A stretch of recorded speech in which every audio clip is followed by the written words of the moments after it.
Hello and welcome to Runkle of the Bailey. My name is Ian Runkle. I'm a Canadian criminal defense and firearms lawyer. Today I want to talk about how Bill C-21 has changed in terms of how it's going to affect airsoft. Because when it was first introduced, Bill C-21 was basically designed to kill off both the airsoft industry and airsoft as a sport within Canada. It was also going to have tremendously negative effects on air guns. So ones that you wouldn't use on an airsoft field because they shoot a lead pellet, but are commonly used for, target practice and that kind of thing. A lot of the models that are currently on the market in Canada would have been banned as well. So this would have been tremendously destructive to airsoft as a sport and to airsoft dealers and so forth. The flip side, of course, is that many realistic looking airsoft guns would have remained legal through very complicated applications of this law that would take a lot of time to explain, but a lot of those would have remained legal. So all of the sort of promises that they were making about the effects of this were also a false promise. The only effect it would have really had would have been to cause a lot of problems for legitimate airsofters while also not affecting criminals at all, which is kind of a theme on this one. But the bill has now been changed. Those provisions were removed, and the NDP is going to say that they want to claim credit on this one. I think that in large part, this was actually the Liberal Party wanting to back away from what they realized was going to be a major embarrassment as they try to push Bill C-21 to the public. So that is really what we're looking at here, I think, is that they realized that going after people who are just engaged in legitimate sport and, people playing around in ways that are harmless was not a great look. And, as much as the NDP is going to be trying to bill themselves as, friends to airsofters or friends to gun owners, they really haven't been. Their behavior in committee with regards to these issues has been shockingly insulting to gun owners and to airsofters in general and, various other groups. So I give them no points. Sorry, you don't get to talk about people like that and then still turn around and pretend that you're their friend. All right, so that's sort of my political sub-rant on this one. So airsoft will largely now be untouched by Bill C-21 unless it gets amended again and they put those provisions back in, because they've really shown an appetite for last-minute changes. So we'll have to see what ultimately happens, but for right now, airsoft is looking okay. However, that doesn't mean that there haven't been changes that affect things. And I'm going to talk about the one sort of change that remains because it's worth discussing. It does actually have some impact in some cases. So let's look at the current definition of replica firearm. And the reason why replica firearm is so important is that airsoft falls into this weird little niche. You can't have something in Canada that is designed to exactly resemble or resemble with near precision a firearm. But the exception to that is that replica firearms doesn't include things that are themselves actually firearms. And firearm in this case doesn't mean what you think it means, because any barreled item that is capable of discharging a projectile that can cause serious bodily injury or death, which has typically been interpreted by the courts as meaning that it can puncture an eyeball, although there are potentially other ways that it could cause serious bodily injury or death. We just have to think of what those are. So anything that is a firearm is not a replica firearm, and so there's this complex interaction that really makes no sense, but it's how airsoft has remained legal in Canada. So why does this matter? Well, firearm can be all sorts of weird things. I previously did a video pointing out that in Canada, the Nerf dog ball launcher is probably a firearm because, and just for YouTube's benefit, this thing is unloaded. I don't have a trigger lock on it because that would be weird, but you can see that it's got a barrel and it's got this little cup thing that launches it. So this thing, I was able to get it to puncture an eyeball. We use pig's eyes as opposed to human eyes, but they're very similar, and so that's why they're the sort of standard test medium here. Now, so this thing is technically speaking, a firearm, but it doesn't require a firearms license because it falls into an exception because the launch, or the balls that it launches, go at less than 152.4 meters per second, which works out to 500 feet per second. So that's kind of our exception. All right, so that was a little complicated. So the current definition of replica firearm, it's complicated, but I'm going somewhere with this. There's a reason why I'm talking about this. So replica firearm means any device that is designed or intended to exactly resemble or to resemble with near precision a firearm, and that it is that itself is not a firearm, but does not include any such device that is designed or intended to exactly resemble or to resemble with near precision an antique firearm. So anything that is designed to exactly resemble or resemble with near precision a firearm, and the courts have interpreted this as not like something that you imagine could be a gun. It has to be an exact existing model of firearm that is present in the real world.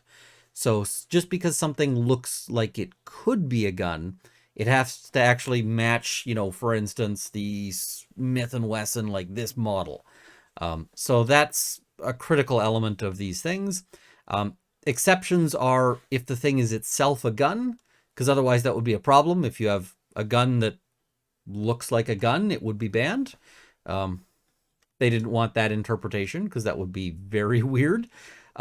Also, things that are designed to match antique firearms. And antique firearms is itself a complicated assessment, but it's okay to have something that is a fake antique firearm because people aren't usually worried about getting robbed with a pirate gun. All right, so why do I bring all that up? Well, because there is still a change to this section, and this section is very critical for how airsoft is handled and how some other things are handled. So let's go through that change just to see, does this bother us? Is this going to be a problem? So that change is this. They're replacing that definition with replica firearm means any device that is designed or intended to exactly resemble or to resemble with near precision a firearm that is designed or adapted to discharge a shot, bullet, or other projectile at a muzzle velocity exceeding 152.4 meters per second and at a muzzle energy exceeding 5.7 joules, and that itself is not a firearm, but does not include any such device that is designed or intended to exactly resemble or to resemble with near precision an antique firearm. So what did they add? Well, instead of just resembling with near precision a firearm, it has to resemble one that shoots a projectile at a muzzle velocity exceeding 152.4 meters per second, again, 500 feet per second, and at a muzzle energy exceeding 5.7 joules. 5.7 joules is so low that just about everything passes this test. So yeah. The reason why this is important or why this matters as a change is that previously you could get into a really weird circumstance. And that weird circumstance is best illustrated with our Nerf dog ball launcher. Remember how I said that this thing is probably a firearm in Canada because I was able to use it to puncture an eyeball? Well, it's legal to own this without a license because it shoots a projectile that goes at very small speed. It's less substantially than 500 feet per second. I'm not sure what a tennis ball would do if you could get it up to 500 feet per second. That might be a fun video for later, but so this thing is legal, and because it shoots at such a slow speed, it's legal to buy this without a license. I mean, I just walked into the pet store, pulled this off the shelf, and was able to go and buy it without having to show my firearms license. Now, previously, or with the current definition of replica, you get into a very weird circumstance, because let's say I don't take this dog ball launcher, but instead I sit down and I sculpt an elaborate fake of this dog ball launcher. Under the current definition of replica, the fake dog ball launcher is banned. And in fact, there's all sorts of serious crimes for doing anything with that fake dog ball launcher, while the real dog ball launcher is fine. So this is actually a change that will say that because I'm faking up a dog ball launcher that isn't something we normally worry about in our legal structure, that'll be fine too. Now, that is an improvement on the law. I know there's some people who get upset when I say that there's anything good in C21, but this is actually an improvement. It will make less things a crime in ways that, I mean, frankly, this one is kind of a no-brainer.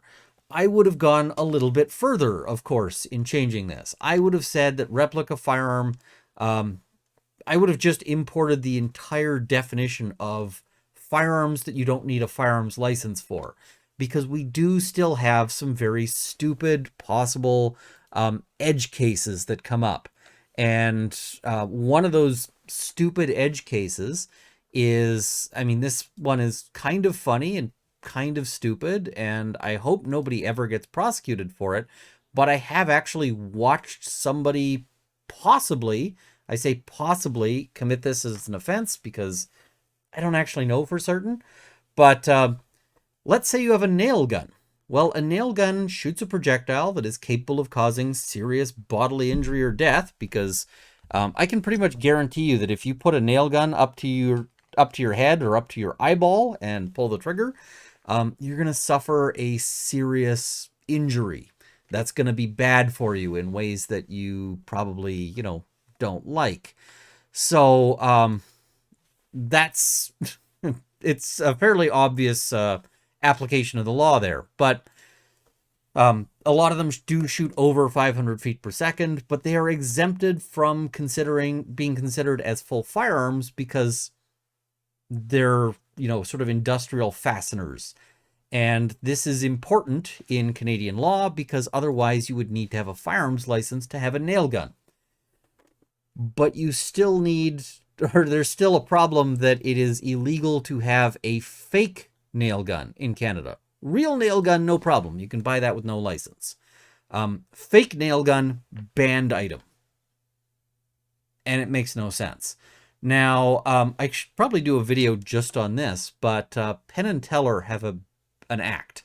And I actually watched this act in Calgary. And in that act, Penn goes and is using a nail gun, or something that appears to be a nail gun and maybe a fake nail gun, I don't know, as part of his act.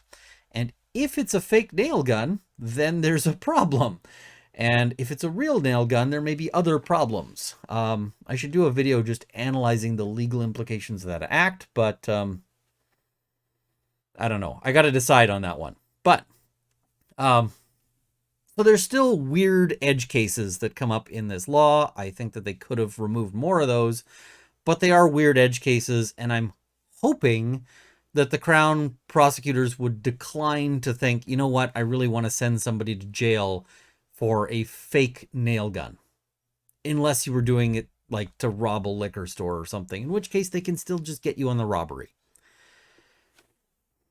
Yeah. Anyway, so terms of what's changed, big changes in terms of it's not going to ban all of those airsoft guns, and you know, a little change in terms of how that particular section is going to be interpreted. So I think that that is a positive, although the number of circumstances where that'll matter is very low.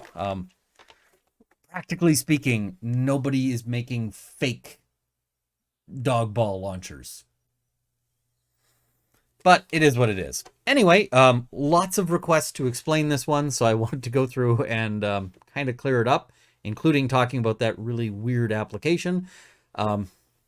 This is firearms law nerd moments, because, you know, you see these changes and you're like, what is this gonna do? And then you unpack it, and it's really, this is just me being a tremendous nerd about this. All right, so thank you for watching. Please hit all of the buttons below, the like button, the subscribe button, you know, the notification bell if you'd like to get more sort of notice of these, including of when I'm going live. Please share this video with your friends. And I also want to thank my Patreon supporters. The link to the Patreon, if you want to join them, is below. But at the $50 level, the CCFR, CAIM, Canada's National Firearms Association, and the Canadian Shooting Sports Association. At the $30 level, Sights and Arms Limited and Jane, Babe, and Luxor. And at the $20 level, Lindsay Metcalf, Kyle Fox, Haywire, Gerald to the Bailey, Cameron Johnson, Andrew Elsich, Vicky, and Brigitte. Thank you as well to my $10 supporters who will be in the crawl immediately following. Thank you for watching. I hope this has armed you with knowledge. See you next time.